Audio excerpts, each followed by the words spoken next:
Jésus. Acclame-le, bien-aimé. Acclame-le, acclame-le, acclame-le. Manto soto rebahika de rebabaya. Oh, il est notre Dieu. Acclame Jésus ce matin. Acclame Jésus, acclame Jésus, acclame Jésus. Manto soto rebrahika toha.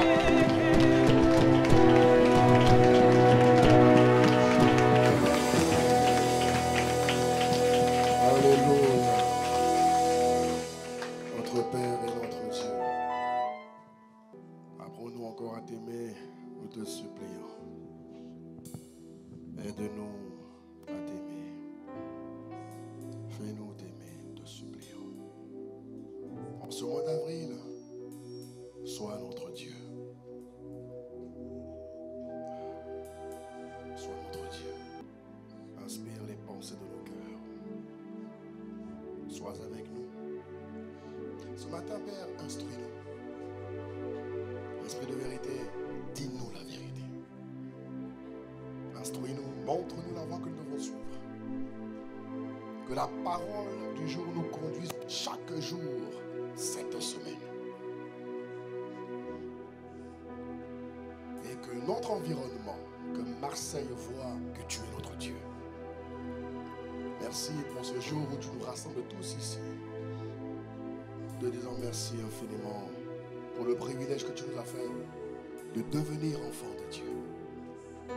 Accorde-nous la grâce de ne jamais l'oublier. Mais en ce mois d'avril, que l'amour de Dieu augmente dans nos cœurs. Que l'amour de Dieu augmente dans nos habitudes. Que l'amour de Dieu augmente dans nos attitudes. Que l'amour de Dieu augmente dans nos comportements. Que l'amour de Dieu augmente dans nos systèmes de pensée. Que l'amour de Dieu augmente dans notre langage. Que l'amour de Dieu augmente dans notre manière de nous vêtir. Que l'amour de Dieu soit constaté dans tout ce qui concerne notre personne. Merci infiniment. Parce qu'en ce mois d'avril, tu es notre Dieu. Durant les 30 jours. Au nom suprême et puissant de Jésus. Inspire les paroles de nos bouches et les pensées de nos cœurs. Parle-nous. Convertis-nous, circoncis-nous, ramène-nous à toi. Affermis-nous encore plus. Au nom de Jésus, nous avons prié avec action de grâce et remerciement. Au nom de Jésus. Amen, amen, amen, amen, amen. Alléluia. Acclame bien Jésus. Acclame bien le Seigneur. Acclame, acclame, acclame, acclame. Bonjour à toutes et à tous. Est-ce que tu peux dire à un voisin, le pasteur et moi nous te saluons? Dis à ta gauche, à ta droite, le pasteur et moi nous te saluons. Dis derrière toi, le pasteur et moi nous te saluons. Nous te saluons ce matin en ce deuxième culte, en ce premier dimanche. C'est le premier dimanche du mois d'avril. Alléluia. Et tu vas dire avec moi 2024, c'est mon année de manifestation divine et de moisson abondante. Alors dis-le encore bien, 2024, c'est réellement mon année. Avril, c'est pour moi le mois de la manifestation divine dans une dimension supérieure. De nouveautés divines et de moissons abondantes. Je le vois se manifester dans tous les domaines de ma vie, dans tous les aspects de ma vie. Tout le mois d'avril, je vais de plus en plus révéler, manifester Dieu dans tous les domaines, dans tous les rayons, dans tous les aspects de ma vie. Au nom de Jésus. Donne un bon amen à ta parole prophétique. Alléluia. Le mois d'avril est pour nous le mois de la nouveauté divine. Dis avec moi nouveauté divine. Nouveauté divine a une dimension supérieure parce que chaque fois que nous commémorons la Pâque, mes frères et sœurs, chaque fois que nous avons le privilège de commémorer ou encore de célébrer la Pâque, cette commémoration apporte de nouvelles choses. Alléluia. la commémoration de Pâques apporte toujours de nouvelles choses dans la vie des enfants de Dieu. Et nous croyons que la Pâques 2024 nous a apporté de nouvelles choses. Voilà pourquoi avril va connaître une nouvelle version de toi, mon frère, de toi, ma soeur, de moi-même, le pasteur, de tout le monde ici. Au nom de Jésus, acclame Dieu pour toi-même.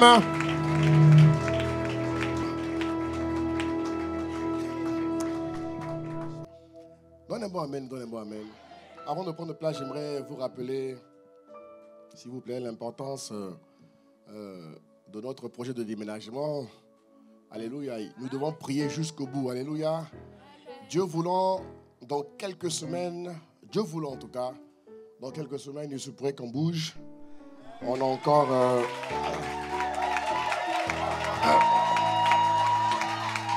on a encore 7 semaines de... On a encore, enfin, pas 7, hein. 7. Voilà. Ah, voilà. La semaine-ci. Voilà. Et le français, vraiment. Donc cette semaine-ci, comme dit Nombo, nous aurons donc encore une semaine de négociation du propriétaire parce que le site qu'on vise est quand même assez important. Il fait 1200 mètres carrés à peu près. Oui. Donc, il est pas mal. Oui. Voilà. Donc, il faut prier jusqu'au bout.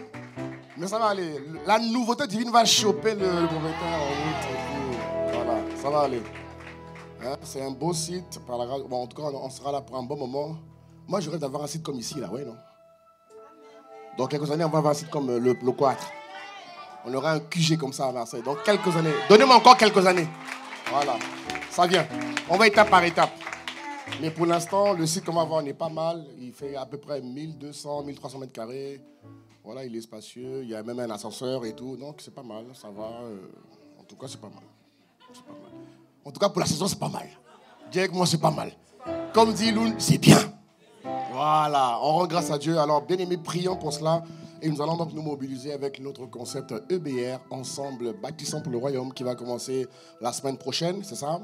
Donc nous allons nous mobiliser, hein, on va se mobiliser pour apporter... c'est vrai qu'on a déjà pas mal d'affaires, mais on veut quand même, vous voyez, parce qu'on va créer d'autres salles, amen, d'autres salles qu'on va créer pour pouvoir... on a beaucoup de choses à faire, vous voyez, on a beaucoup de choses à faire, je vous assure, on a énormément de choses à faire. Mais tu le verras. Donc voilà pourquoi on visait un site aussi important pour que dans les années à venir, on puisse grandir sans pression et qu'on puisse se préparer à acquérir plus tard un domaine par la grâce de Dieu. Amen. Donne un bon amen et dis à ton voisin, on se prépare ensemble. Voilà. Tu peux prendre place. Merci. Impact Célébration. OK. Donc... nouveauté divine. Dis avec moi nouveauté divine. Nouveauté divine. Gloire à Jésus. Dis avec moi gloire à Dieu. La Bible nous dit dans le livre de Romains 6,4, il dit, nous avons donc été ensevelis par lui. Par le baptême pour la mort, afin que quiconque comme Christ a été ressuscité d'entre les morts, par la gloire du Père, ainsi nous aussi nous marchions en nouveauté de vie. Alléluia. Marcher en nouveauté de vie veut dire avoir de nouvelles habitudes. Nouveauté de vie pour de nouvelles habitudes. Dis avec moi nouvelle habitude. Dis à ta gauche nouvelle habitude. Dis à ta droite nouvelle habitude. Est-ce que vous savez qu'aujourd'hui même le monde recommande et reconnaît que pour développer ce qu'ils appellent l'intelligence positive. Vous voyez, qui a entendu parler de ça? Qui a entendu parler de ça? Qui a entendu parler de ça? C'est tout. Oh là là, il faut te renseigner, mon Dieu. Bon, en tout cas, je te l'apprends. Alléluia. Voilà. Il faut bénir Dieu pour ton pasteur. Alléluia. Bref, on avance. Donc, le monde, aujourd'hui, il recommande, il développe beaucoup. Aujourd'hui, le monde se rend compte que ce n'est pas le quotient intellectuel qui garantit la réussite permanente d'un homme sur la terre. Non. C'est le quotient émotionnel. Et le monde se rend compte que l'homme, dans sa vie de travail, a de plus en plus de mal à être quelqu'un de stable, d'équilibré, de constant. Vous voyez? Il se rend compte que les performances professionnelles ne sont pas seulement liées au quotient intellectuel. Ils se rendent compte que le quotient émotionnel est important et ils font des multiples recherches pour permettre aux hommes autant que possible de vivre une vie où ils sont épanouis émotionnellement parce qu'ils disent que le quotient émotionnel est plus important que le QI. Ceux qui ont un bon quotient émotionnel seront beaucoup plus performants, beaucoup plus stables, beaucoup plus puissants que les autres. Alléluia. Et force est de constater qu'ils puisent les principes de Dieu pour pouvoir aider les hommes. Leur socle n'est pas Dieu, mais les principes sont de Dieu. Alors que toi, tu as les deux. Tu as les principes et le socle. Dieu. Donne un bon amen pour toi. Donc, ils disent que si vous voulez développer ce qu'ils appellent l'intelligence positive, il faut avoir de nouvelles habitudes. Est-ce que vous voyez? Ils disent, ayez de nouvelles habitudes. Vous voyez? Ils disent, ayez de nouvelles habitudes. Apprenez à être reconnaissant. Et je me souviens que la Bible dit que chaque fois que tu entres dans la présence de Dieu, il faut développer ce qu'on appelle l'action de grâce. Parce que l'action de grâce, dire merci à Dieu pour ce qu'il a fait, te permet de développer des bonnes et de nouvelles habitudes. Alléluia. Ils sont même venus à dire, j'ai vu ça il y a quelques jours là, ils sont même venus à dire que lorsque vous voulez travailler pour garantir un bien-être, méditez 2 minutes avant de travailler. Vous vous rendez compte? Je me souviens que quelque part il est écrit que ce livre de la loi ne s'éloigne pas de ta bouche. Donc ils reconnaissent que méditer, dis avec moi méditer. Je ne t'entends pas, dis-le fort. Dis-le encore plus fort. Il faut que ta veine la sorte. Méditer. Non, je t'embête. Acclame Dieu, acclame Dieu, acclame Dieu. Ils disent donc que méditer. Ils disent méditez 2 minutes avant de commencer à travailler. Vous verrez que vous irez bien tout au long de la semaine. J'ai dit Seigneur, même le monde aujourd'hui cherche Dieu mieux qu'hier. Alléluia. Vous savez qu'aujourd'hui, en France, il n'y a que 9%. Les stats nous montrent qu'aujourd'hui, 29% de la population française croit en Dieu. Et ils sont de religion catholique. Il n'y a que 9% qui sont dans la religion chrétienne de manière évangélique, comme vous et moi. Ça montre qu'il y a encore du travail. Donc, la nouveauté de vie que tu vas manifester va être un puissant vecteur d'évangélisation. Plus tu manifestes Dieu, mieux nous allons attirer les âmes. Voilà pourquoi je prie qu'en ce mois d'avril, que la nouveauté divine soit ton partage, non comme jamais auparavant. Il n'y a que 9% de personnes qui sont réellement sauvées. Ce n'est pas suffisant. 51% de Français ne connaissent pas Jésus. Quasiment la moitié sur les 67 millions, 66 millions. Vous vous rendez compte? Il y a ton voisin, on a du travail. Hein? On a du travail. Donc, ne vais pas me dire que pasteur, il y a trop de monde dans l'église. Ne viens surtout pas me dire ça. Tu veux voir, si tu veux me le dire, je vais te dire, mon ami, 51%. Il y a ton voisin, 51%. Non, dis-le bien, dis-le bien. 51% des Français ne connaissent pas Jésus. Ça veut dire que tous les jours, il faut prier au moins 2 minutes. Seigneur, gagne une âme. Que cette semaine, une âme soit gagnée. Chaque jour, prends 2 minutes. 2 minutes. Dis Seigneur, que dans cette vie où je suis là aujourd'hui, qu'une âme soit gagnée. Qu'une âme. On doit élever le curseur. On doit passer de 9% à 12%. On doit passer de 12 à 15. De 15 à 20. Dis amen. Hein? De 20 à 30. On doit inverser la tendance. C'est notre partage et notre expérience. Voilà pourquoi, vraiment, on fera un grand travail d'évangélisation. Ce que le Seigneur m'a donné, évangélisation diversifiée. Mais je dois te dire une chose, mon frère. Le meilleur moyen d'évangéliser, c'est ta vie changée. En tout cas, je reste convaincu de ça. Dites, c'est vrai, hein? Il y aura plusieurs idées, plusieurs process, OTP et tout, c'est bien, c'est très bien. Mais je reste convaincu que le meilleur vecteur, le meilleur moyen de gagner une âme, c'est lorsque les vies nouvelles se frottent à ceux qui ne connaissent pas Jésus. Voilà pourquoi changer quand on demande, ce n'est pas que pour toi, bien-aimé. C'est pour permettre à Dieu de gagner des âmes et de te souvenir qu'à travers ta vie, il faut que les curseurs changent. Il faut que les lignes bougent. Il faut qu'il y ait une augmentation des tendances. Il faut qu'on passe de 9 à 12, à 20, à 30, à 40, à 60, jusqu'au jour où tu fermeras les yeux. Donne-moi un bon amen, donne-moi un bon amen, donne-moi un bon amen, donne-moi un bon amen. Donc, quand on dit nouveauté de vie, ce n'est pas que pour toi, c'est d'abord pour Dieu. Alléluia. Nouveauté de vie par l'action de grâce. Développer l'action de grâce permet à Dieu de t'affermir et de te donner de nouvelles habitudes. Méditer également la parole de Dieu, c'est important. Si tu médites plusieurs versets, si le monde dit, si le monde dit, recommande à tous ceux qui ont une vie séculière de méditer 2 minutes sur un livre philosophique avant de travailler, ça veut dire que la méditation donne une bonne santé émotionnelle. Voilà pourquoi ne néglige pas ce que tu as. Chrétiens, Église, nous avons trop de moyens de réussir. Et on va le voir encore ce matin. Ne néglige pas ce que tu as. Vous vous rendez compte? Ils payent beaucoup de gens. Ils payent très cher pour avoir ce type de conseil. Alors que toi, tu l'as offert. Jésus te l'a donné. Alors valorise-le. Reconsidère ta vie chrétienne. Alléluia. Donc, méditer un passage de 15 minutes par jour. 15 minutes. Quand tu médites sur un verset, 15 minutes, ça garantit une nouvelle habitude. Nouvelle habitude pour permettre à Christ d'être plus formé en toi.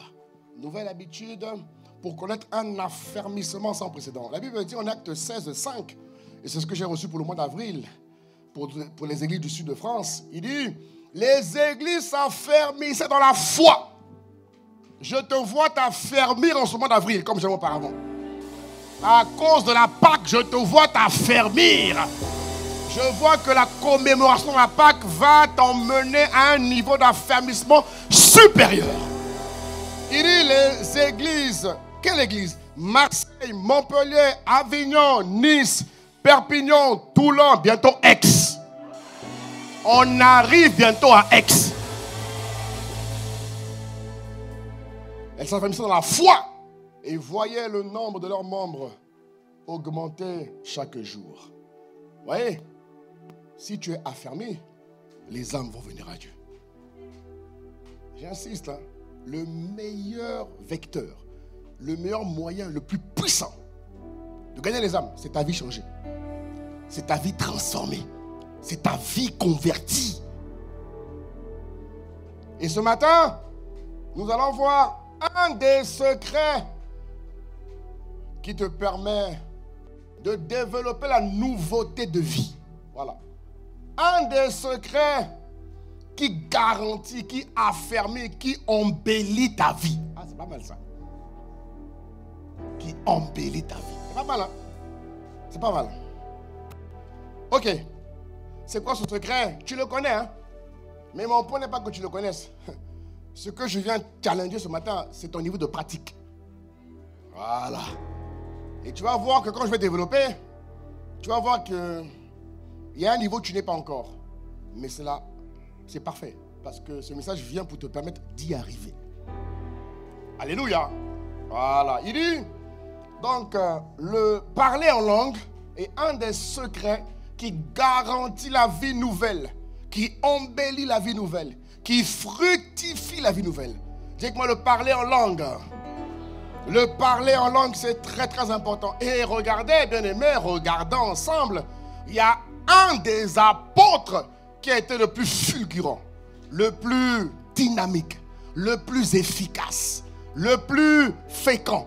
Ou encore quoi? Encore, je peux dire. Il était le plus productif de tous les apôtres. Il était le plus productif, frère. Et un des secrets qui lui a permis d'arriver là où il est arrivé, il dit, j'ai pas noté là, si. Voilà, il dit en 1 Corinthiens chapitre 14, verset 18. Regarde ce qu'il dit. 1 Corinthiens chapitre 14, verset 18, il dit, je rends grâce à Dieu. Alléluia.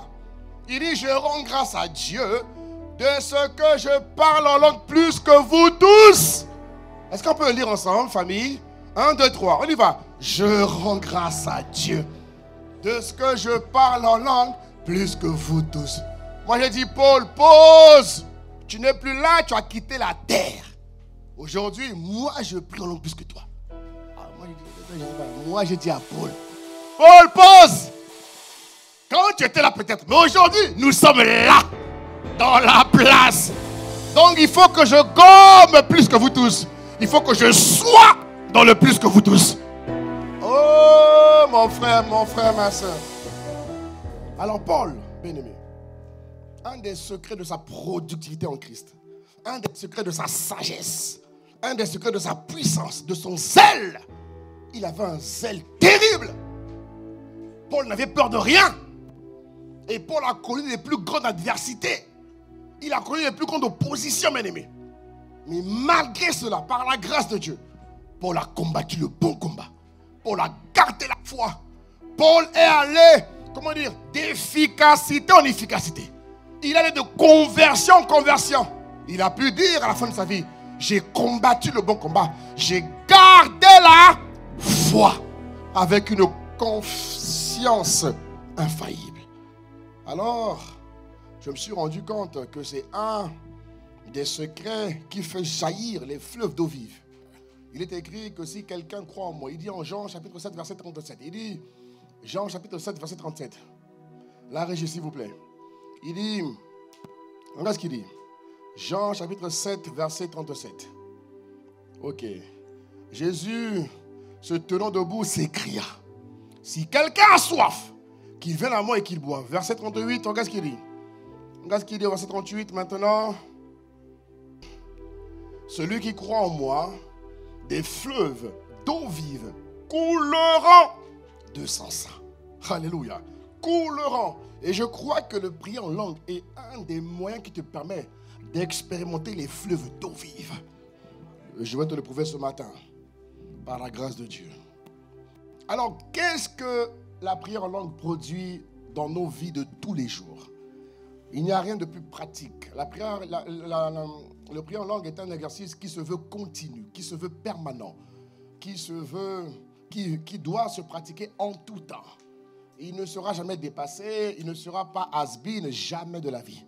Le prier en langue reste d'actualité jusqu'à ce que Jésus revienne, bien-aimé.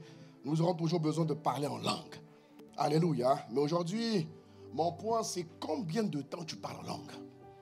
Ou encore, mon point, c'est qu'est-ce qui sort de ta vie quand tu parles en langue dans le temps que tu investis aujourd'hui? Ça va? Je viens un peu challenger ton niveau de pratique du parler en langue. Parce que, bien aimé, vous allez voir qu'en vérité, les enfants de Dieu ont tout pour réussir. Les enfants de Dieu ont tout pour triompher. Les enfants de Dieu ont tout pour rester forts jusqu'au bout. Les enfants de Dieu ont tout pour faire face aux adversités. On a tout. Tout est à notre disposition. C'est maintenant à nous de savoir être sages et savoir manier les armes, les grâces, voyez, les dons dont nous disposons pour être tout le temps des chrétiens forts et jamais dépassés. Est le grand secret de la distinction divine. Je vous assure. J'insiste, et je passe mes mots. Le prier en langue est c'est-à-dire que c'est un des grands secrets de la distinction. C'est pour ça que l'ennemi combat autant. Parce qu'aujourd'hui, les chrétiens parlent très peu en langue. Très, très peu. Très, très peu. Oui, et comme on est dans un environnement où le raisonnement est fort, on pense parfois trouver de bonnes raisons pour ne pas prier en langue. Mon frère, quelles que soient les raisons qu'il y a, qui ne prie pas en langue subira. Qui ne prie pas en langue sera toujours derrière. Qui ne prie pas en langue sera, et même moins c'est beaucoup, qui ne prie pas en langue sera quelqu'un de vulnérable. Mais je prie que, mon ami, tu montes plus haut au nom de Jésus-Christ. La Bible dit dans le livre de Exode chapitre 3, au verset 1, il dit, Moïse faisait paître le troupeau de Jéthro, son beau-père, sacrificateur de Madian. Il mena le troupeau derrière le désert et il vint à la montagne de Dieu. Alléluia. Regardez bien le thème. Rencontre Dieu. C'est le lieu secret. La montagne de Dieu ou encore la montagne de l'Esprit, bien-aimé. C'est le lieu où tu rentres dans la présence de Dieu. Et ce qui est fort ici, bien-aimé, c'est que nous constatons que Moïse n'était pas dans une chambre. Moïse n'était pas dans un lieu fermé. Il était dans un lieu ouvert. Alléluia. Ça veut dire quoi? Ça veut dire que le lieu où tu rencontres Dieu ne dépend pas d'un endroit. Dans le métro, dans ta voiture, tu peux créer l'atmosphère pour rencontrer Dieu. Et je prie que tu sois un créateur d'atmosphère. Je prie que tu sois une créatrice d'atmosphère. Je prie que où que tu sois, que ton bureau soit une montagne de l'esprit. Je prie que ta voiture soit une montagne de l'esprit. Je prie, mon frère, même quand tu es dans le métro, dans le bus, l'ami, tu peux voir Dieu. Donne-moi un bon amen, donne-moi un bon amen.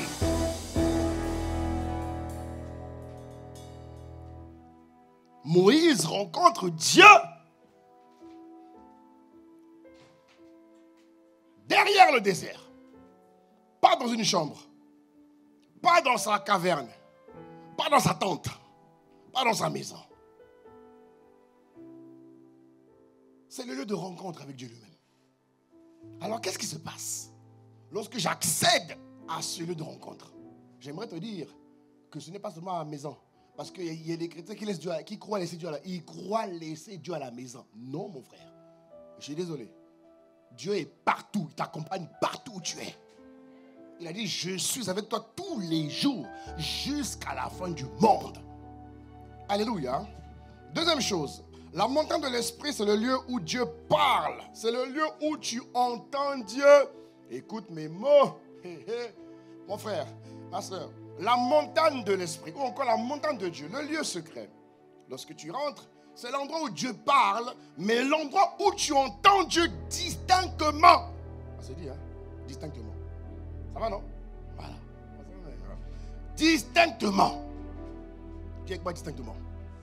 Il y a des chrétiens qui entendent Dieu une fois par semaine. Il y a des chrétiens qui entendent Dieu, je ne sais pas moi, une fois par jour. Et encore. En tout cas, la plupart des chrétiens, elle dit que entendre Dieu pour eux, c'est un mythe. Mon frère, ma soeur, si tu entends ton père te parler, Dieu est le père des pères. Dieu est le père par excellence. Comment tu peux l'entendre? Quand tu crées l'atmosphère, en train de conduire, tu entends Dieu te parler. Tu prends ta douche, Dieu te parle. Tu fais à manger, Dieu te parle. Donnez-moi amen, donnez-moi amen.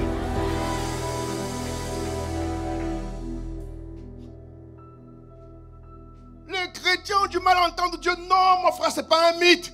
Il n'y a rien de plus simple. Arrêtez de compliquer les choses. Un enfant de Dieu doit entendre Dieu. Entendre Dieu. Et je prie qu'en ce mois d'avril, cela augmente dans ta vie dans le nom glorieux de Jésus-Christ. Exode 3, verset 4, il dit: l'Éternel vit qu'il se détenait pour voir, et Dieu l'appela du milieu du buisson. Vous voyez, Moïse n'est pas à la maison, il est dehors. Donc Dieu peut t'appeler même dans le train. Mets ton prénom, Dieu t'appelle Alain, Alain. Dieu peut t'appeler partout. Un bon qui m'appelle, Dieu t'appelle. Est-ce que ça va?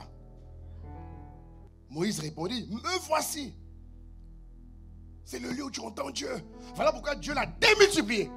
Dieu n'a pas voulu que ce lieu reste à la maison. Dieu veut que tu correspondes avec lui, que tu échanges avec lui en permanence, frère. En permanence. N'écoute pas la voix de ton pasteur plus que celle de Dieu. Même quand tu fais tes premiers pas en Christ, Dieu va se servir de la voix de ton pasteur pour s'identifier à toi. Mais au fur et à mesure que tu grandis, il t'apprend à l'écouter. On n'a jamais dit qu'il y a que les pasteurs qui entendent Dieu. Non. Tout le monde entend Dieu. Tout le monde peut entendre Dieu. Et pour confirmer que c'est Dieu qui te parle, Dieu a appuyé toujours ce qu'il te dit dans sa parole. Ouais, sinon tu peux entendre des choses bizarres après. Parce que j'ai vu des gens là en retraite, il est sorti, il était nu. Qu'est-ce qu'il va? Dieu m'a dit d'être nu. Frère, Dieu t'a dit d'être nu. Tu as entendu quelqu'un d'autre. Est-ce que vous voyez? Voilà pourquoi la parole de Dieu est là. Pour l'équilibre. Ça va? La montagne de l'esprit. Lorsque je prie en langue. Donc mon point c'est qu'est-ce qui se passe quand je prie en langue dans la montagne de l'esprit? Ça va? Qu'est-ce qui se passe quand je prie en langue dans le lieu secret? Et je répète, le lieu secret c'est partout. Ça peut être à l'école, c'est pas. Dis-moi, c'est partout, c'est partout. Je commence à la maison et je continue. Ça va? C'est pas un monastère. Ici, Dieu est là. Quand tu pars, Dieu te dit au revoir, à ce soir. Non, il n'y a pas à ce soir. On est ensemble. Je ne te quitte pas, tu ne me quittes pas. Donne-moi un beau amen. Non, beaucoup. Hein. Il laisse Dieu dans un endroit. Non, frère. Dieu est avec nous. C'est écrit. Hein. Je suis avec vous tous les jours. Donc, tu as entendu. Autre chose. Lorsque je prie en langue, dans la montagne de l'esprit, dans le lieu secret, qui peut être partout, partout. Je dis bien partout. Je dis partout, frère. Qu'est-ce qui se passe? Quand je prie en langue, dans la montagne de l'esprit, ou encore dans le lieu secret, prier en langue contribue à augmenter ma sanctification. Prier en langue développe ma sanctification. Nous sommes dans un monde où nous sommes de plus en plus exposés au péché, exposés au mal. La Bible dit que le péché nous enlace si facilement. Tu entends? Si facilement. Tout est déployé pour pécher aujourd'hui. Tout. Tout. Dès que tu sors de chez toi, même chez toi, tes appareils là peuvent te pousser à pécher. Ta téléphone peut te pousser à pécher. Tu regardes les pornos là. Les conneries là. Tu vois? Dans ta maison. C'est là. C'est-à-dire que tout existe aujourd'hui pour pousser l'homme à s'éloigner de Dieu. Mais il y a un moyen de ne pas céder. Il y a un moyen de ne pas céder au péché. Il y a un moyen de ne pas céder à la tentation. Alléluia. La Bible dit que le lieu où tu pries est un lieu saint. Il dit à Moïse, en Exode 3:5, il dit, ne t'approche pas d'ici, ôte tes souliers de tes pieds, car le lieu sur lequel tu te tiens est une terre sainte. Les souliers ici représentent toutes les petites choses sales, la saleté que tu amasses dans le quotidien. Je vous ai dit qu'aujourd'hui, tout existe pour nous faire pécher parce que le mal abonde. Dieu merci, la grâce surabonde. Mais pour que la grâce surabonde, il faut l'activer simplement. Prier en langue augmente ta sanctification. Donc ici, Dieu utilise le thème tes souliers. Bon, je n'ai pas dit, Église, hein, qu'à partir d'aujourd'hui, quand tu montes dans la voiture, quand tu prends le train, dès que tu pries, tu enlèves les chaussures. Il ne faut pas faire ça. Non. Oui, non. Parce que les chrétiens, on se connaît. Il va passer d'un extrême à un autre. Non. Pasteur André a dit que les souliers symbolisent la sainteté. Donc dès que je sens la présence de Dieu, j'enlève les chaussures. Je suis pieds nus. Non. Pitié, non. Dis de ma part à ton voisin, le pasteur n'a pas dit ça. Dis à gauche et à droite. Voilà. Ici, Dieu s'est servi d'une expression physique pour symboliser la sainteté de Dieu. Mais ça ne veut pas dire que même chez toi à la maison, on ne peut pas pieds nus. On n'a pas dit ça. On n'a pas dit ça. On n'a pas dit ça. On n'a pas dit que quand tu es pieds nus, tu sens plus sa présence. C'est faux. Tu peux être en chaussons, tu sens très bien la présence de Dieu. Non, dis amen, dis amen. Oui, parce qu'on se connaît. Il ne faut pas qu'un jour à l'église, quelqu'un vienne pieds nus. Mais qu'est-ce qu'il y a? Pasteur, je suis venu dans la montagne sainte. Eh, mon frère, je t'en supplie. Que l'équilibre soit important pour Jésus-Christ. Ouais, donc, dans le lieu saint, lorsque je prie en esprit, bien aimé, j'augmente ma sainteté. J'élève mon niveau de sainteté. J'élève ma dimension sainte. J'élève la présence de Dieu qui me permet de m'éloigner du mal. Voilà pourquoi il faut beaucoup prier en esprit. Il faut prier au moins 2 heures par jour en esprit seulement. Donc si tu combines le temps d'adoration, le temps d'action de grâce, le temps d'intercession et de déclaration, on est à 3 heures.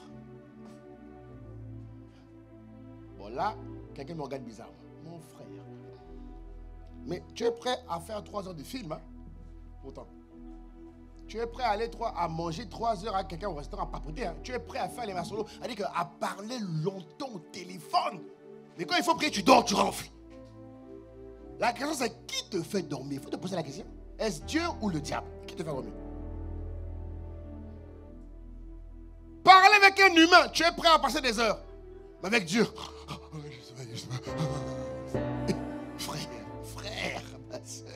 qu'est-ce qui se passe? Dis à quelqu'un, qu'est-ce qui se passe? Dieu merci, c'est le monde de la nouveauté divine. Eh Seigneur. Non mais sérieux, c'est-à-dire que quand il faut prier, il est fatigué. Mais quand il faut parler de tout et de rien, des bêtises, des sonnettes. Là tu es champion, hein. Là tu as le zèle, tu as l'énergie. Ah mais tu sais, tu as vu, hein? Cette énergie-là, investis-la pour la présence de Dieu. On a dit maudit soit l'homme qui se confie en l'homme. Tu m'entends? Maudit soit l'homme qui se confie en l'homme. Un homme qui passe trop de temps qu'un homme, c'est pas bon. Mon enfant, mon mari, mon copain, ma copine. Arrête ça. D'ailleurs même, je disais ce matin que même aujourd'hui, les scientifiques là, ils disent quoi? Ils disent que lorsqu'un parent est trop attaché à son enfant, trop attaché émotionnellement, ça déséquilibre la croissance de l'enfant. Vous le savez? Ah, vous ne savez pas? C'est ce qu'ils disent. Je dis, ah, bon, si l'homme dit ça, mais donc Dieu a raison, maudit soit l'homme qui se confie trop en l'homme. Mais béni soit l'homme qui se confie en Dieu. Donc ma soeur, confie-toi en Dieu. Mon frère, confie-toi en Dieu. Deviens quelqu'un qui passe plus de temps avec Dieu qu'avec l'homme. Ah, tu dis plus amen, tu vois les amens en 10 minutes, tu vois. Vraiment, bon, acclame Dieu vraiment, parce que là, quand même, vraiment, c'est pas grave, on avance. En tout cas, moi, je te dirai la vérité.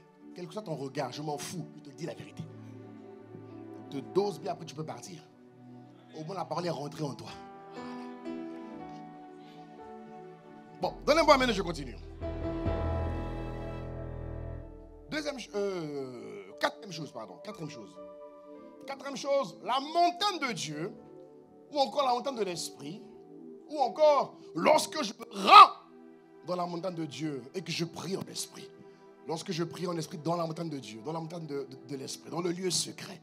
Et je répète mon frère, le lieu secret en tout temps, en tout lieu.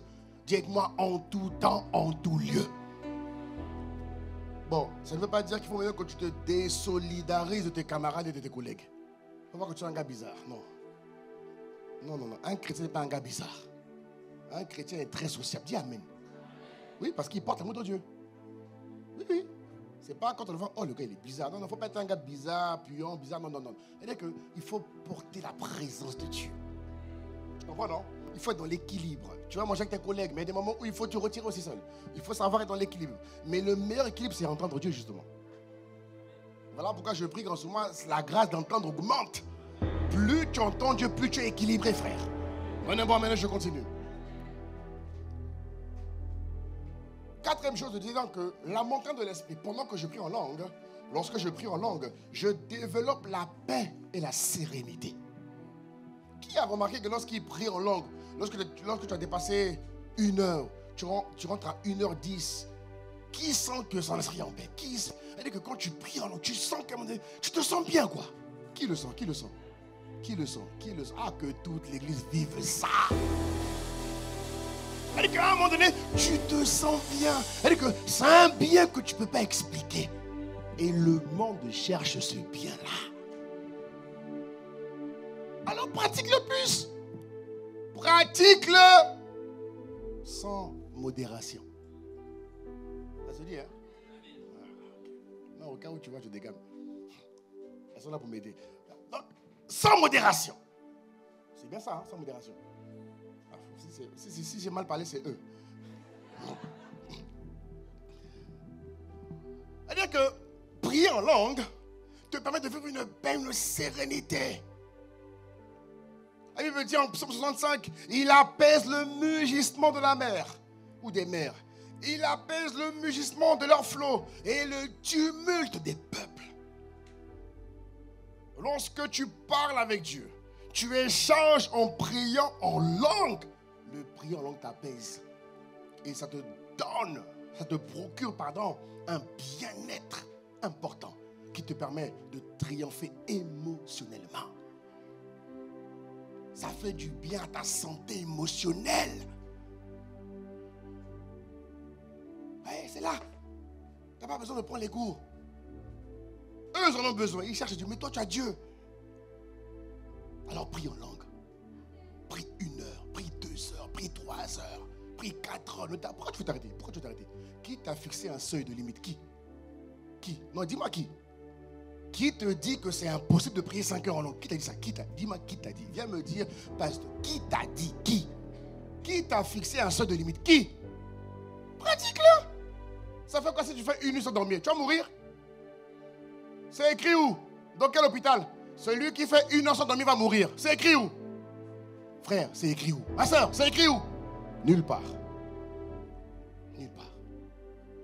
Donc tu peux t'organiser par la grâce de Dieu, mon frère. Avoir une nuit, ma soeur, où tu passes ta nuit à prier en esprit. De minuit à 4 heures, tranquillement. Sans pression. Tu peux t'aider, tu mets d'autres prières en langue. Ah ben tiens, il est où le prière en langue là-même? Voilà. Tu as le prière en langue là, Anne. Voilà, tu peux écouter. Ils m'ont fait faire un prière en langue là. Ça, c'est Anne, ça.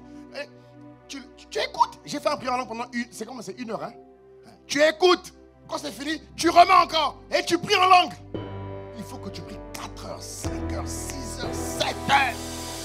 Que la grâce de prier en langue pendant longtemps vienne sur toi. C'est le remède pour une excellente santé émotionnelle. Moi, ça m'a choqué. J'ai dit, même le monde nous demande de méditer 2 minutes par jour avant de travailler. C'est fou ça quand même. Nous, on n'a pas connu ça avant. Hein? Nous, on disait travailler. Maintenant là, médite 2 minutes. Fais et médite. Je dis, regardez comment il cherche Dieu. Regardez comment il cherche Dieu. Toi, tu as Dieu.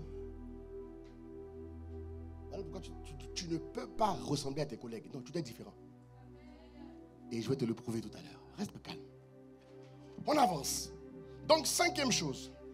Ça veut dire quoi? Que lorsque tu connais une paix et une sérénité, mais tu n'es pas influencé négativement par les choses quotidiennes que tu rencontres dans le monde. Il y a beaucoup de chrétiens, dès mercredi, c'est chaud pour eux. Moi, quand j'étais pilote de GE à l'époque, ma première question que mon GE, comment allez-vous? Ah, pasteur. Je n'étais même pas encore pasteur, mais il m'appelait pasteur. Comme quoi? Je n'étais même pas encore pasteur. Je m'appelais déjà pasteur. Je suis encore frère, on dirait. Ils disent, et leur dit alors, comment allez-vous? À l'époque, le GE, c'était mercredi. Mercredi. La première question, c'était, comment allez-vous? Ah, pasteur, c'était chaud. Mais qu'est-ce que c'est chaud? On n'est que mercredi. C'est déjà chaud. Ça brûle. Mercredi, frère. Ah ben oui, il s'est passé ça. J'ai été tenté. Et les chrétiens, vraiment, à dire que la tendance à envenimer le mal est trop fort chez nous. Mercredi. Je dis, mais gars, Dieu est avec toi. Il me répond, ah bon, mais comment ça, ah bon? Mais bien sûr qu'il est avec toi. Est-ce que vous vous rendez compte? Mercredi seulement. Non, mais si tu me dis vivement le GI, parce que tu n'en peux plus, mais il y a un problème. Tu dois dire vivement le GI parce que je me ressource et je viens témoigner de ce que Dieu a fait lundi, mardi, mercredi. Mais tu as des moyens qui te permettent d'être fort toute la semaine. Tu as des moyens qui te permettent d'affronter toute forme d'adversité. Non, mais que tu augmentes au nom de Jésus-Christ. Vraiment que tu augmentes. Ah, voilà, il faut écouter ça. J'ai fait ça pour toi. Hein? Mais Anne m'a poussé à faire ça pour toi. Il faut écouter. C'est pas pour penser à moi, c'est pour prier. Oh, j'ai pensé à pasteur André. C'est pour prier. C'est pour prier. Voilà, acclame Dieu, on continue.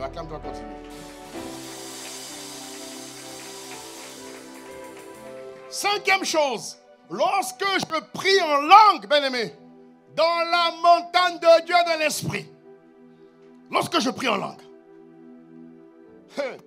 c'est le lieu où mon esprit est embrasé. Toi qui ne tiens pas à partir de mercredi, lorsque tu pries en langue, l'ami, chaque fois que tu ressens la présence de Dieu, tu es embrasé.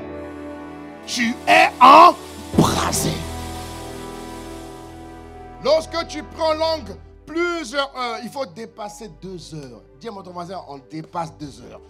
C'est le mois de la nouveauté de vie. Non, dis à ton voisin, c'est le mois de la nouveauté de vie. Donc, on rentre dans les 2 heures. Continue, pourquoi tu t'arrêtes? On rentre dans les 2 heures. En esprit. Faut le regarder, faut le regarder. Regarde celui avec qui tu as la même chemise là. Regarde-le, regarde-le. Mais t'as bien pareil, non? Regarde-le. Pourquoi il te regarde pas, il me regarde? Mon frère, regarde-la d'abord pendant la... Donc, je disais quoi? En ce mois d'avril, dépassant 2 heures, en esprit, par la grâce de Dieu, demande à Dieu 10 secondes, calmement, dis Seigneur, aide-moi à franchir le cap. 2 heures. Donne-moi cette nouvelle habitude. Dis-le, 10 secondes, ferme les yeux, 10 secondes seulement. Dis Seigneur, je t'en supplie, sois sincère. Aide-moi à franchir le cap, dépasser 2 heures. Pas seulement pendant que Dieu enseigne, non, que ça devienne une habitude établie, enracinée en toi. La capacité à prier 2 heures en esprit, minimum, vient sur toi. Je la greffe en toi, je la fixe en toi, je l'établis en toi, je la verrouille en toi. Dans le glorieux nom de Jésus-Christ, donne un bon manière, acclame Dieu.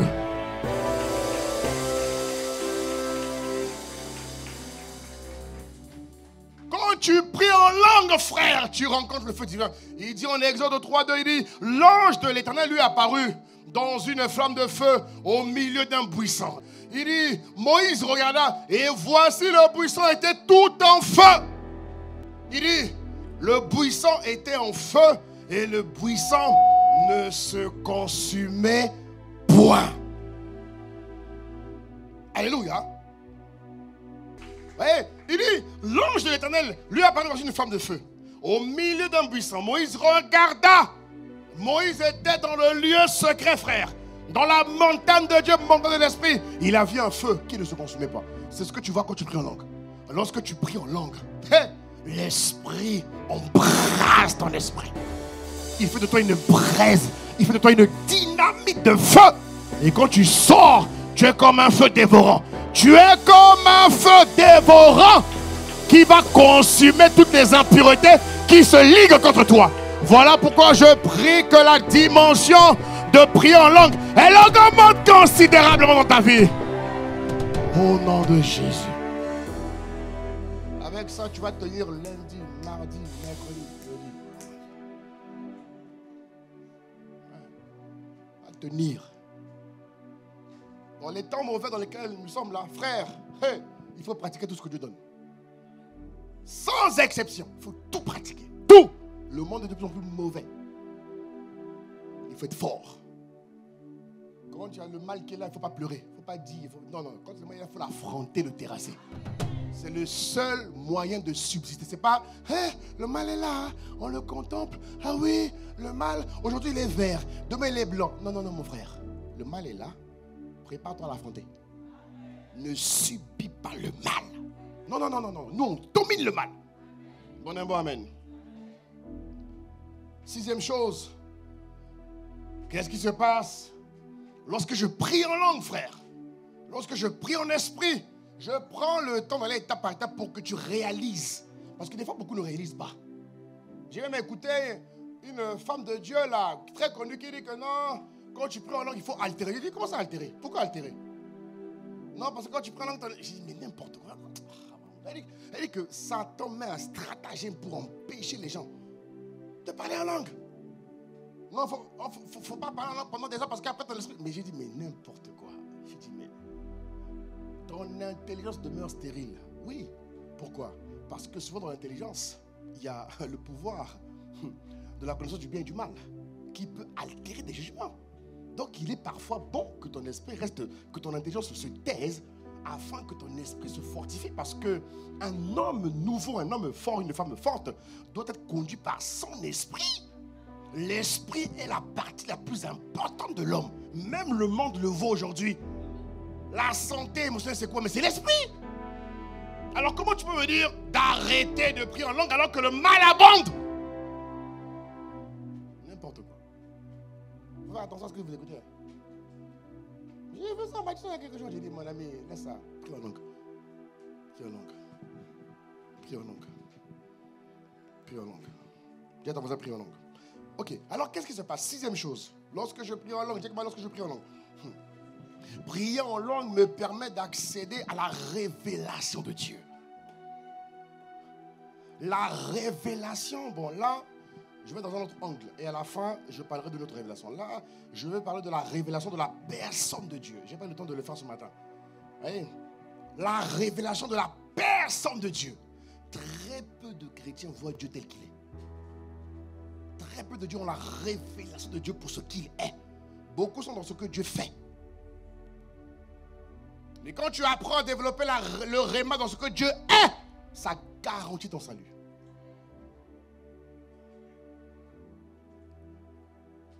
Il dit, en Exode 3:6, il dit, ouais, il révèle qui il est. Je suis le Dieu de ton père, le Dieu d'Abraham, d'Isaac, de Jacob. Moïse se cacha le visage parce qu'il craignait Dieu. C'est le 7e point dans lequel je vais arriver tout à l'heure. Ouais. Quand je prie en esprit, dis moi quand je prie en esprit, Dieu va se révéler à moi tel qu'il est. Et c'est ça la plus belle chose. C'est ça la chose à laquelle beaucoup de chrétiens n'ont pas accès. Ils prient vite, comme un micro-ondes. Il est parti. Maman, pars. Continue à partir. Tu vas voir. Il prie. 30 minutes. Mon ami, 30 minutes, c'est rien. 30 minutes. 30 minutes. Celui qui sème peu, moissonne. Celui qui sème beaucoup, tu vois, voilà encore un principe. Si tu pries peu, tu ne verras pas Dieu. Tu n'auras que les miettes de la vie. Voilà pourquoi les stars là qui servent Dieu, les responsables, vous devez beaucoup prier. C'est obligatoire. Mon frère, toi qui ne sais pas encore Dieu, mais qui est enfant de Dieu à l'église, que tu es membre de l'église, il faut beaucoup prier. Prier et méditer la parole de Dieu. Ce que j'appelle la communion. La communion, c'est l'ensemble de la prière et de la méditation. La communion, c'est l'ensemble de la prière et de la méditation. Si tu pries sans méditer, tu seras grand et chétif. Mais si tu pries en méditant, tu seras grand et fort. Est-ce que vous voyez la différence? La prière va faire de toi quelqu'un de très grand, c'est vrai. Mais si tu pries sans méditer, tu es grand mais chétif. L'autorité vient par la parole. La capacité à commander et à être obéi, c'est l'association de la prière et de la parole. Voilà pourquoi quand tu pries et que tu médites, tu es grand et fort. Et tu es influent. Un influent, c'est lorsque les gens font ce qui sort de lui. Un influent arrive à un niveau où il ne dit plus ce qu'il faut faire. Il incarne quelque chose. Lumière du monde incarne quelque chose. Le sang de la terre incarne quelque chose. Il incarne quoi? Il incarne Christ. C'est-à-dire que c'est en lui quoi. C'est dans ses valeurs, dans ses gènes. Tout en lui révèle Christ. Sans même qu'il ait parlé, tu sens que ce gars est différent. Tu sens que le gars n'est pas comme nous. Tu sens que ce gars a quelque chose que tu n'as pas. Que cette dimension soit ton partage. Il ne faut pas que la vie séculière te dénature, bon sang. Non! Non! Arrête de parler comme eux. Arrête ça. Parler comme eux. Voir comme eux. T'habiller comme eux. Arrête ça. Ils ne sont pas Dieu. Voilà pourquoi quand tu pries en langue et que Dieu se révèle à toi, tu es différent. C'est-à-dire que tu es différent. Tu es différent. Tu n'es plus dans la mort. Tu es différent. Le défi, c'est que beaucoup d'enfants de Dieu n'ont pas accès à la révélation de Dieu tel qu'il est. Ils veulent juste Dieu pour ce qu'il a. La protection, le succès, la réussite, l'argent. Quand il dit que tu ne manques de rien, amen! C'est ce qu'ils veulent. Mais ça, c'est limité, mon frère. Même le monde a accès à ça, hein, par les principes. Parce que les principes de Dieu sont immuables. Les principes de Dieu sont universels. Mais la révélation de Dieu lui-même, non, mais elle te change, frère. C'est là la conversion de l'homme. La conversion, c'est quand tu as vu Dieu tel qu'il est. Et je prie que tu le vois cette année. Je prie qu'en cette année de manifestation divine, voilà, que Dieu se manifeste à toi. Tu vois, non? Que Dieu se révèle. Il a dit à Moïse, je suis le Dieu de ton père. Que Dieu se révèle à toi. Que Dieu se révèle à toi. Samuel a su ramener la voix de Dieu dans un contexte où la parole de Dieu était rare. Oh Seigneur, suscite ce type de chrétien. Les gars l'ont dit, mon ami, depuis 3 ans, Dieu ne parle plus. Pourquoi? L'iniquité avait atteint un niveau très élevé qui faisait que Dieu s'était retiré. Les hommes de Dieu, les pasteurs, on n'entendait plus Dieu. Donc quand il est rentré dans le chapitre d'entendre Dieu, Samuel a dû faire des efforts supplémentaires. Ce qui a sauvé Samuel, c'est son cœur. Il n'a pas arrêté. Il a persévéré jusqu'à ce qu'il entende Dieu. Il n'a pas vu Dieu pour ce que Dieu fait. Non! Samuel a vu Dieu dans ce qu'il est. Et ça a fait de Samuel un des prophètes les plus incontournables de sa génération. Samuel était un prophète qui a marqué sa génération. Regardez, combien étaient comme lui? Combien? Combien étaient comme Samuel? Très peu. Toutes ces personnes-là qui ont vu Dieu tel qu'il est ont toujours été différents des autres. Et c'est l'essence de la vie chrétienne, s'il vous plaît. Avoir une communion où vous voyez Dieu pour ce qu'il est.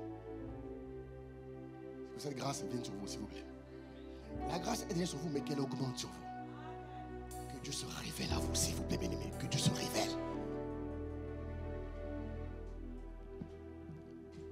Donc, au niveau 6, pendant que je prie en langue, la révélation de la personne de Dieu vient à moi. Voilà pourquoi je t'encourage à prier en langue. Tu découvres Dieu sous un autre aspect. C'est-à-dire que même aimer Dieu devient différent. Beaucoup d'entre nous font les choses parce qu'on les motive, on les encourage. Ou parce qu'il y a une récompense derrière. Beaucoup, hein. Beaucoup sont chrétiens par intérêt. Oui. Dans l'église, là, regardez, on est nombreux là. Beaucoup ici sont chrétiens par intérêt. Ils ne sont pas chrétiens parce qu'ils aiment Dieu.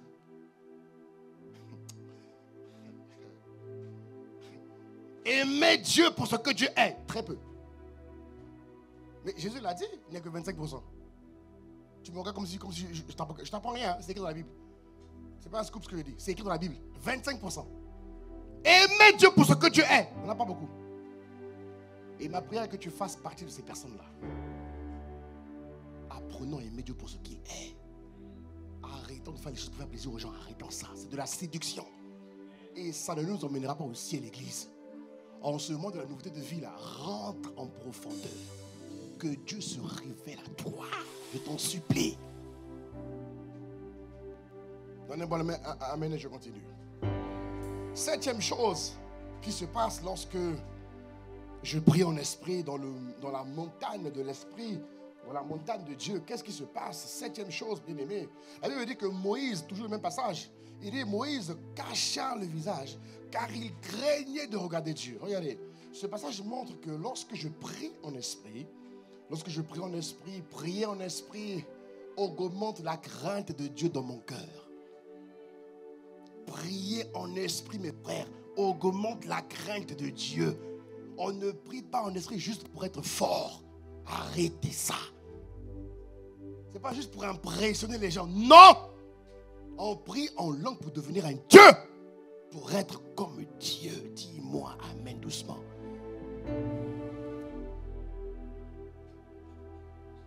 Il se cache le visage. Car il craignait de regarder Dieu. Ouais. C'est-à-dire que la crainte de Dieu augmentait en lui. Et la Bible dit, en psaume 11, verset 10, la Bible dit que la crainte de l'Éternel est le commencement de la sagesse. Waouh! Alors que la crainte de Dieu augmente en toi. Qu'elle augmente en toi. Si Dieu permet, on va développer la crainte de Dieu plus tard. Si Dieu permet. J'ai des choses à dire là-dessus, mais il faut que Dieu permette. 8e chose. Lorsque je prie en langue. 8e chose. Lorsque je prie en langue, à la montagne de l'esprit, il y a des choses que vous vivez lorsque vous priez en langue. Vous n'avez même pas besoin de soins pastoraux, quoi, des fois. Ok, va au soin pastoraux, vas-y. à la montée de l'esprit, lorsque tu pries en langue, bien-aimé, tu affermis ton salut en Christ. Brakatayanda, tu affermis ton salut en Christ.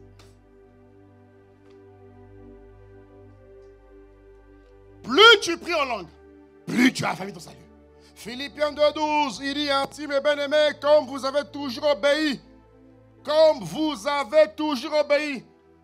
je te vois toujours obéir à Dieu. ICC Marseille, je te vois toujours. ICC, je te vois toujours. Il faut que le mot toujours te caractérise. Toujours. Toujours. Il faut obéir. On dit non, c'est non. Il faut obéir.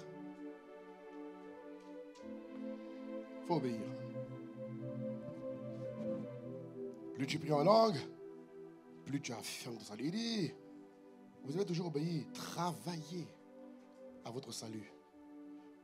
D'autres passages disent, travaillez à votre salut avec acharnement, avec dévotion. Travaillez à votre salut avec crainte et tremblement, non seulement comme en ma présence, mais bien plus encore quand je ne suis pas là. Ne travaille pas à ton salut parce que Pasteur André est là. Dès qu'il est parti en mission, tu te relâches. Arrête ça, c'est des bêtises. Tu te séduis toi-même, frère. Travaille à ton salut parce que Dieu est là. Et Dieu te voit. Beaucoup ont oublié que Dieu te voit. Dieu te voit plus que moi. Dieu te voit, Dieu te voit, Dieu te voit. Il te voit. Dieu te voit, même Satan te voit aussi. Bien même. Il te connaît, Satan. L'ami, Satan est là depuis le jardin d'Éden. Toi, tu es né en quelle année? Ok, tu comprends. Je répète, Satan est là depuis le jardin d'Éden. Toi, tu es né en quelle année? Tu fais ton année? Moi, jardin d'Éden. Hein? Non, c'est le contraire. Tu fais jardin d'Éden, moi, ton année de naissance. Le gars là, il est là depuis le jardin d'Éden. Donc il faut l'affronter avec humilité. Il faut l'affronter avec humilité. Satan connaît, hein? Il connaît l'homme. Il connaît les failles de l'homme. Il connaît les manquements de l'homme. Il connaît.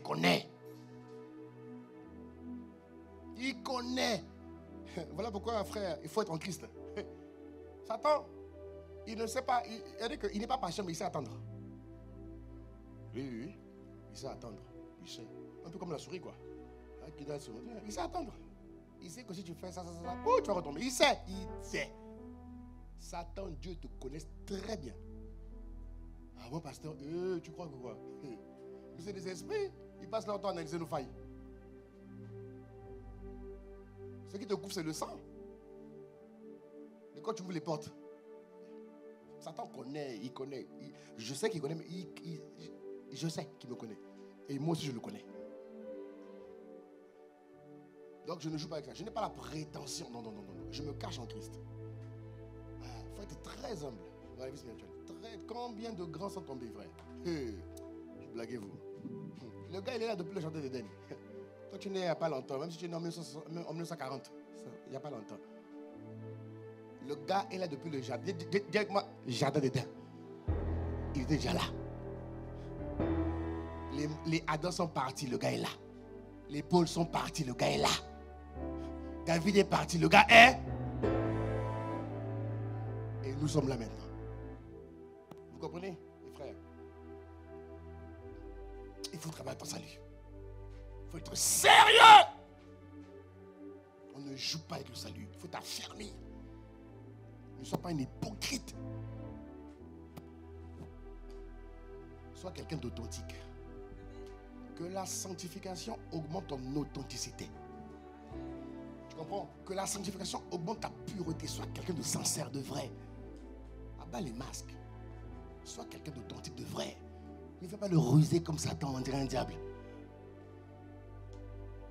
Sors de l'hypocrisie. Sois toi-même. En tous les cas, tôt ou tôt, on saura qui tu es. Tôt ou tôt. Et même si tu es bizarre, tu n'empêcheras pas l'église de grandir. Ouais. Donc c'est dans ton intérêt de changer et d'être comme Christ. C'est dans ton intérêt. C'est ton intérêt. Quiconque vient ici avec de mauvaises intentions, tu n'iras jamais loin. Jamais. Tu seras cadenassé. Donc, aime Dieu, cherche Dieu et vis ta vie pour Dieu. Ne vis pas pour les gens, vis pour Dieu, s'il te plaît. C'est ce qu'il dit ici. Il dit travaillez à votre salut avec crainte et tremblement. Alléluia. Autre chose, j'avance parce qu'il faut que je finisse. Tout à l'heure, on a le rendez-vous des nouveaux arrivants. Il dit, en 9, il dit, à la montagne de l'esprit, lorsque je prie en langue, qu'est-ce qui se passe? Je reçois des visions prophétiques. Quand je prie en langue, voilà pourquoi prie 2 heures minimum. Il n'y a pas que les prophètes qui reçoivent des visions prophétiques, c'est faux. Tout enfant de Dieu a accès à des visions prophétiques. Dis Amen. Oui, on n'a pas dit en acte 2 que c'est que les prophètes. Non, non, non. Il a dit vous aurez des songes et des visions. Quand je prie en langue. Donc, j'ai des visions prophétiques de ce que Dieu va faire et de ce que Dieu veut. Et ce matin, je disais que quand on est responsable ou quand on est leader, un leader ne peut pas être surpris par les événements. Non. Lorsqu'il marche avec Dieu, il voit toujours les choses arriver. Et il dit que l'homme prudent voit le mal de loin. Vous comprenez? Donc un bon leader doit toujours avoir une longueur d'avance. Toujours. Sinon, tu vas escanter le peuple que tu conduis. Il faut toujours avoir une longueur d'avance. Toujours. Et quand tu pries en langue, Dieu te donne cette longueur d'avance. Au travail, tu ne peux pas être surpris par les événements. Surpris par les crises. Non! Dieu doit te parler avant. Par des songes, par des convictions internes. Dieu doit te parler. D'une manière ou d'une autre. Selon qu'il est écrit, Dieu parle tantôt d'une manière, tantôt d'une autre. Mais l'homme ne prend point garde. Et je prie que tu fasses partie de ceux et celles qui prennent garde à ce que Dieu dit. Donnez-moi amen, donnez-moi amen, donnez-moi amen. Quand je parle en langue, j'ai accès pour mon foyer, pour mon mariage, pour mon travail, pour mes projets, pour mes enfants, pour tout. Pour tout, frère. Pour tout. Pour tout. Ne suis pas surpris. Je ne suis pas surpris. C'est ce qui me permet d'avoir un autre regard de la situation que je traverse. Ouais. Les gens disent dans le monde que pour mieux gérer les crises, tout dépend du regard que tu as de la chose. Mais ce qui fait peur aux gens, c'est que les gens sont pris de court. C'est ça qui fait peur aux gens. Alors que la Bible dit que le chrétien a la possibilité d'anticiper les choses. Et il ne voit pas tout. Mais Dieu va quand même lui parler. Lorsque quelque chose d'important va t'arriver, une épreuve difficile, Dieu va toujours te prévenir. Dieu va tout. Si tu n'es pas prévenu, c'est que tu n'as pas entendu Dieu. Mais Dieu te prévient toujours. Vous comprenez? Dieu te prévient toujours. Dieu te prévient toujours. Je me rappelle, un jour, Papa Cambry nous disait, il y a eu un grand homme de Dieu qui est parti par un accident d'avion. Et on était un peu choqués. On dit, mais Seigneur, mais comment ça peut arriver? Et le Père Cambry nous a dit, non, vous savez, Dieu a dû lui parler. Parce que Dieu parle toujours à ses serviteurs. Si la chose est arrivée, peut-être qu'il n'a pas écouté ou peut-être qu'il s'est laissé embourber dans d'autres informations.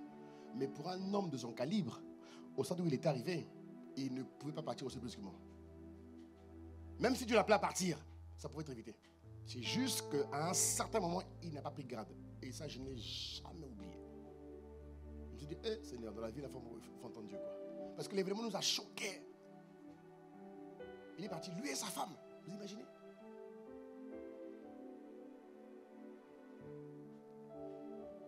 Et je me suis dit ce jour-là, Seigneur, aide-moi. Moi, je me sers toujours des événements comme ça pour être plus prudent. Pour gagner en sagesse, en maturité, en attention, en prudence. Et dis, Seigneur, aide-moi à toujours t'entendre.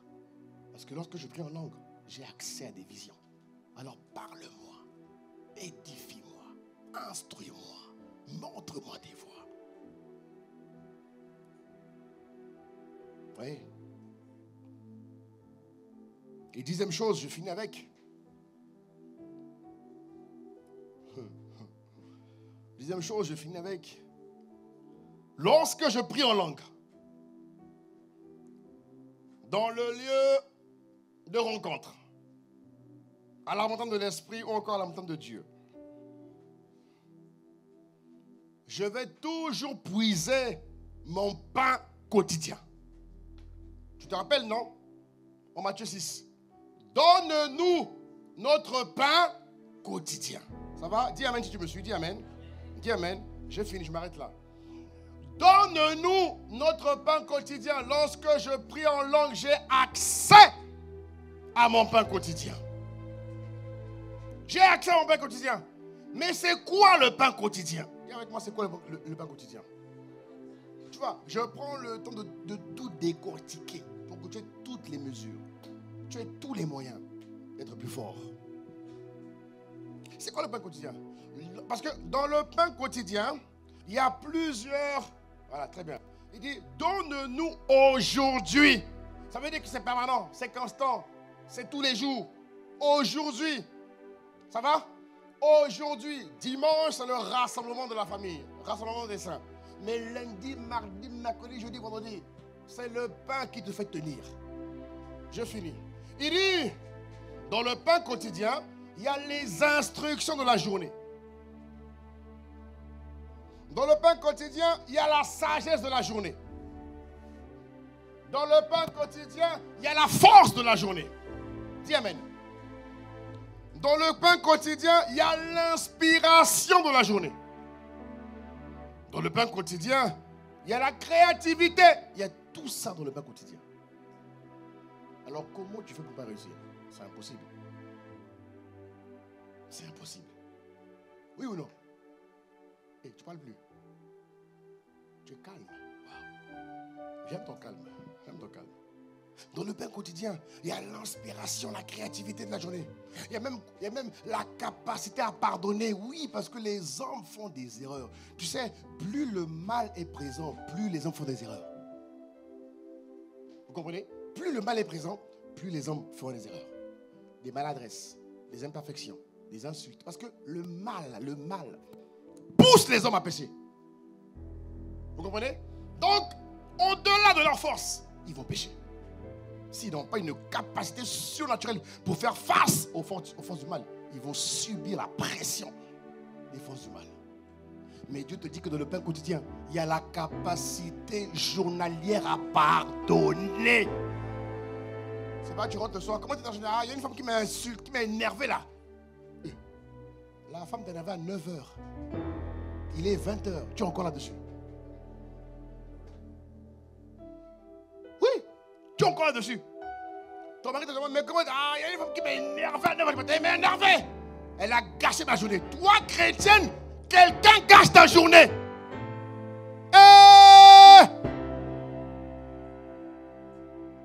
Chrétien, rempli de l'esprit, quelqu'un gâche ta journée. Et tu le dis, sans limite. Il a gâché ta journée. C'est toi qui t'es gâché, oui. C'est toi qui t'es gâché. Comment un humain, un démon va gâcher la journée? Même si la journée a été remplie d'adversité, il y a des jours comme ça. Il y a des jours comme ça. Où tu as l'impression que rien n'avance quand tu as pris. Ça arrive. Mais ce n'est pas un moyen pour fléchir. Ce n'est pas un moyen pour s'allonger. Ce n'est pas un moyen pour s'incliner devant eux. Jamais. Tu rends grâce à Dieu et tu avances. Et la journée sera comme Dieu a prévu qu'elle soit. Donne un bon amen à Jésus. La capacité à pardonner. J'ai compris ça. Dieu m'a dit, plus le mal est présent, plus les hommes vont commettre des erreurs. Et ça m'a fait beaucoup de bien cette révélation. Je dis, ah oui, c'est vrai. C'est vrai. En fait, tu comprends mieux les gens. Même quand... Et des fois, des gens, tu vois, ils ne te disent pas bonjour.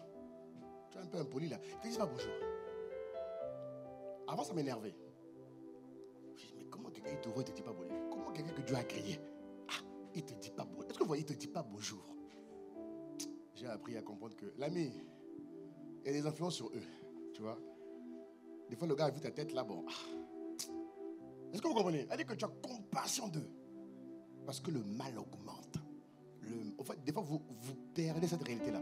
Le mal augmente. Et plus le mal augmente, plus les hommes sont sous pression. C'est pour ça que dans chaque ville, il faut que Dieu soit dessus. pour ça qu'il faut prier. Pour que le mal diminue. La Bible dit que le peuple est dans la joie quand il y a plus de justes. Mais le peuple gémit quand les méchants prennent le dessus. Donc, c'est pas toi. Non. C'est pas ta journée qu'on va gâcher. C'est toi qui dois gâcher leur journée. Hein? S'il te plaît, ne dis plus ça. Hein? Il a gâché ma journée. Je sais que tu dis ça. Dis-moi, je sais que tu disais ça. Toi et moi, on est passé maintenant dans la nouveauté divine. Il y a des phrases qui doivent quitter ton vocabulaire à cause de la nouveauté divine. Voilà. Donc je disais, prier en langue te permet d'avoir le pain quotidien. Ok? Et j'ai dit que, donc, dans le pain quotidien, il y a les instructions, la sagesse, la force, l'inspiration. Ça, c'est journalier, hein? C'est pas pour la semaine. C'est-à-dire que chaque jour, tu as un niveau de force qui t'est donné. Selon qu'il est écrit, à chaque jour suffit ça. Répète encore, à chaque jour suffit ça. C'est-à-dire que chaque jour, Dieu a paramétré un niveau de force que tu dois avoir. Et plus tu es en communion, mieux tu en bénéficies. Moins tu es en communion, moins tu en bénéficies. La présence de Dieu est complète.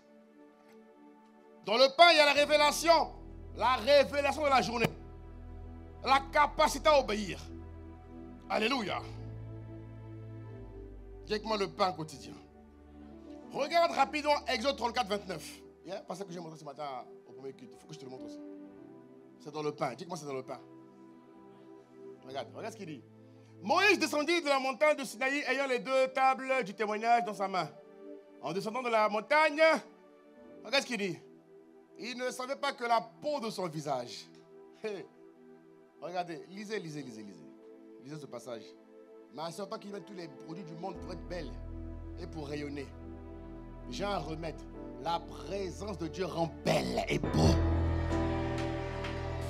Toi qui prends toutes les pommades, pommade de pommade de patani, pommade d'avocat, pommade de quoi encore? C'est quoi là? Pommade de aloe vera, il y a encore un nom là que ma femme cite souvent là. Ah, c'est quoi ce nom là? Miséricorde. C'est quoi? Non, c'est pas ça, il y a encore un nom là. Hein? Donnez-moi un nom là de... J'ai encore rien. Non, de coco, non, c'est pas ça. C'est un truc là, bizarre là. Bon, bref. Ok, j'ai oublié, c'est pas grave. Il dit, il descendait de la montagne. D'où? De là. Église, de là. Et la montagne, c'est la présence de Dieu. Il ne savait pas que la peau de son visage rayonnait. Lorsque tu parles avec Dieu, ta peau rayonne. Ton esprit, ton âme, ta peau rayonne. Hey! Donc c'est pas des... Bon, j'ai pas dit qu'à partir d'aujourd'hui, il faut abandonner les pommades. Non. Mets tes pommades. Mais en mettant tes crèmes là et tes pommades là, souviens-toi que la présence de Dieu. Dis à ton voisin, souviens-toi que la présence de Dieu t'éteint sous la peau. La peau. C'est-à-dire que même la peau est Dieu là.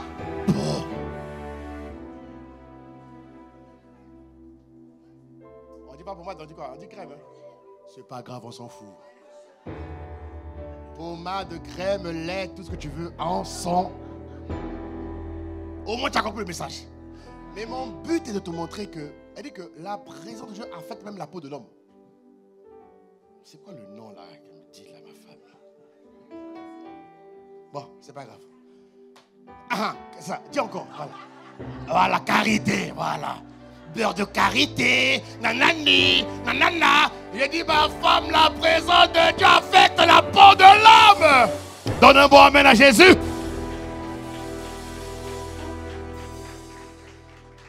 Non, mais mes filles me disent, non, il faut mettre crème solaire parce que le visage... Les amis, Abraham ne mettait pas les crèmes solaires. Moïse ne mettait pas les crèmes solaires. Regardez sa peau héroïne. Non, mais dada, laissez-moi ça.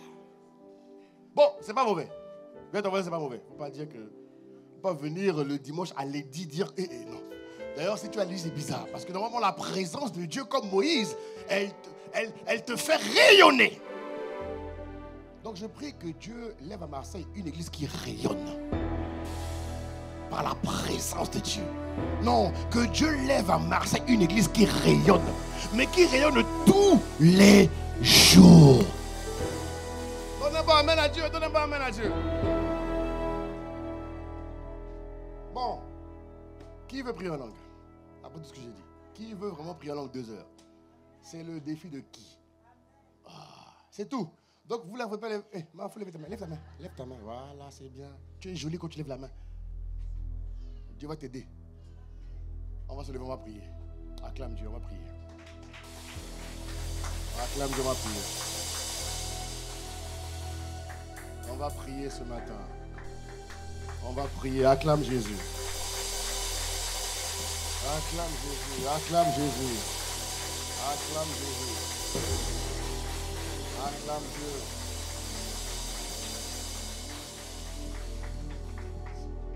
Élève la voix, Brahita Soto Rebabahi Kandoro Babaya. Ziandoro Brahita Rebabahina Rebabaya. Robo Sutaya de Rebahi Kandoro Babahina Rebabaya. Inta Sutaya de Rebahi Kandoro Babahina Rebabaya.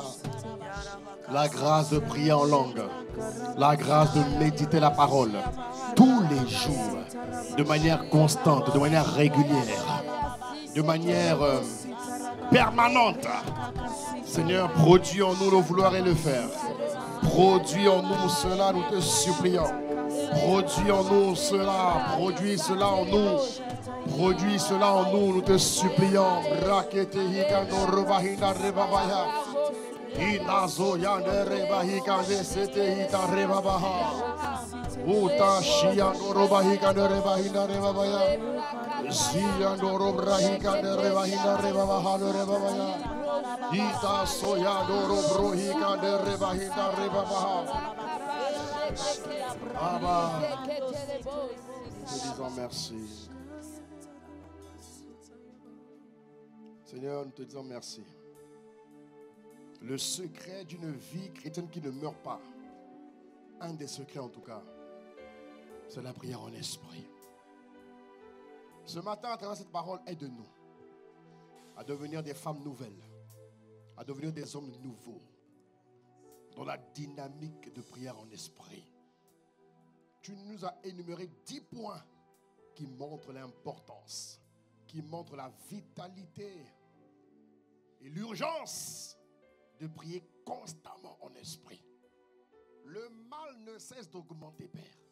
Mais tu as dit que lorsque le mal abonde, la grâce surabonde. Alors ce matin, Père, une des grâces dont nous bénéficions, c'est la capacité à prier en esprit.